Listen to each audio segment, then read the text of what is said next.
Today, I'll show you my version of another favorite Filipino street food. It's called Kikiam, or they call this Tempura.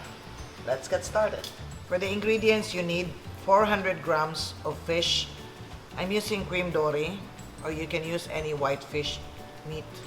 100 grams of squid sliced.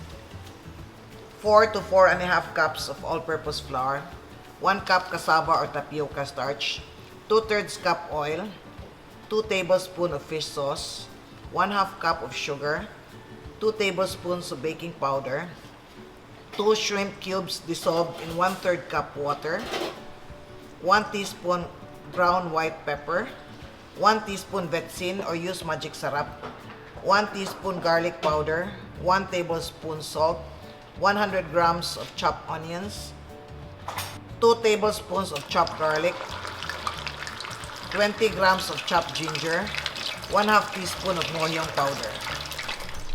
For the sweet dipping sauce, you need 2 cups water, 2/3 to 3/4 cup of sugar, depending on the kind of vinegar that you use, 1/2 cup vinegar, 1/4 cup soy sauce, 1/4 cup ketchup, 1/2 teaspoon salt, 1/4 teaspoon black pepper, 1/2 teaspoon vetsin, 3 to 4 tablespoons of cornstarch dispersed in 1/4 cup of water, 2 to 3 finely chopped hot chilies if you want a hot sauce. For the vinegar dipping sauce, you need 1 cup of vinegar, 2 tablespoons of sugar, a pinch of salt, 2 tablespoons of chopped red onions, 1 tablespoon of chopped garlic, and 2 tablespoons of diced cucumber.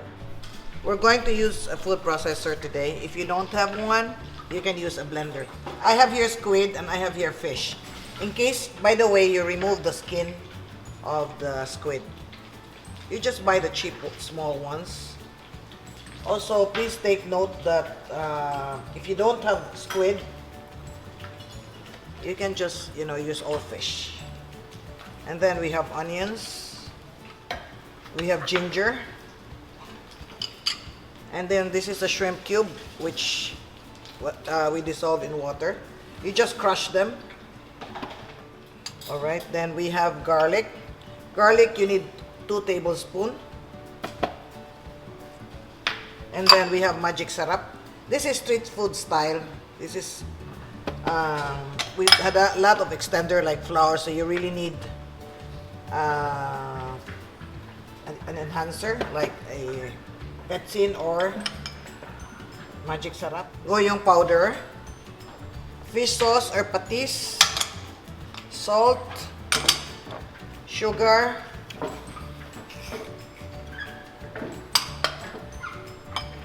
white pepper, you can use black pepper, garlic powder,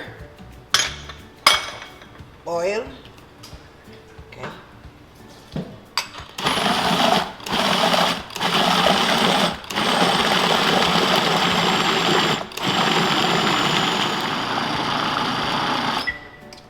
Alright, we have a paste here now, see? We have a very thick paste. Alright, then here, we have all-purpose flour. You can use bread flour, you can use cake flour, it doesn't matter. And then we have tapioca or cassava starch. And then baking powder. The reason we use cassava or tapioca starch is to give it a bounce. Alright, we mix this together. And then we add this in. In the factory, they have an extruder. I asked my assistant to mix the dough because I pulled a muscle in my arm. So for now, I won't be able to use it. Okay, this is done. And then we will let this rest about 5 to 10 minutes to allow the dough to relax. And then we'll start forming this. Since we are doing this home style, we have to form the tempura manually. But in the factory, they have a machine which will extrude and it comes out in that distinct shape that looks like a shrimp. Alright? So, we will coat this with a little oil. After mixing, you put about 2 tablespoons oil. And then you let this sit for about 10 to 15 minutes inside the refrigerator to allow the gluten to relax. Alright? I have many recipes to share with you. If you're interested, please like, share, subscribe, and click the notification bell so you can be alerted when a new video is uploaded. Alright, to form this, you prepare flour and then roll this in the flour and then taper the end. Like this. The shapes do not have to be perfect.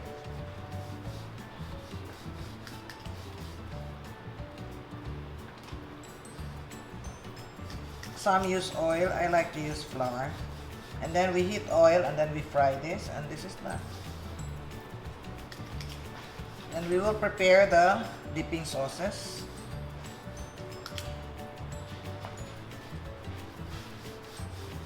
Just taper the ends. Sprinkle with flour. Roll it.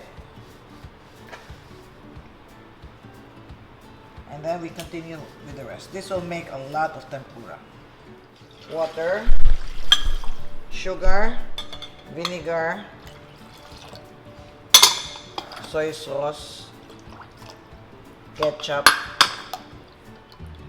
You have betsin, black pepper, salt. I've decided I will add the chili to the vinegar, alright? And then here you have the cornstarch. You disperse it in water. Alright, what we're going to do is we just bring this to a boil. Once this boils, we add in the cornstarch. When the mixture boils, we add in the cornstarch. So, this is done. This is your sweet dipping sauce. I'm using white vinegar. And then you have sugar. And then you have salt. This is 1/4. Maybe I'll just add. Okay, let's just add all of it. And then, instead of adding the chili to the sweet, I will add it here. But the choice is yours. And then we have some cucumber. Basically, the cucumber here is just for color. Then we have red onions. We have garlic. This is your sausawan. Let's fry this.